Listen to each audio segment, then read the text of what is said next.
குதிரைவாலி அரிசி ஊற வச்சுருக்கிறேங்க 2 கிளாஸு. கிச்சடி பண்ண போகிறேன். எண்ணெய் காஞ்சிச்சுங்க. பட்டை லவங்கம் சேர்த்துக்கலாம். வெங்காயம் தக்காளி சேர்த்துக்கலாங்க. நான் ஒரு விடுகதை ஒன்று சொல்கிறேங்க. தேவையான அளவுக்கு உப்பு சேர்த்துக்கலாங்க. தேவையான அளவுக்கு இஞ்சி பூண்டு விழுது சேர்க்கலாம். 4 பச்சை மிளகாய் சேர்க்கலாம். பிரியாணி மிளகாத்தூள் சேர்க்குறேங்க. மஞ்சள் பொடி சேர்க்கலாம். 2 டம்ளர் அரிசிக்கு 3 டம்ளர் தண்ணிங்க. தண்ணி கொதிக்குதுங்க. அரிசி சேர்த்துடலாம்.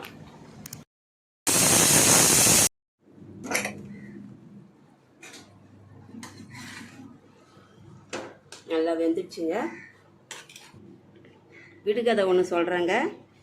வீட்டில் இருப்பான் காவலாளி, வெளியில் சுற்றுவான் அவன் கூட்டாளி. அவன் யார்? இதுக்கு விடை தெரிஞ்சால் கமெண்ட் பாக்ஸில் கமெண்ட் பண்ணுங்கள்.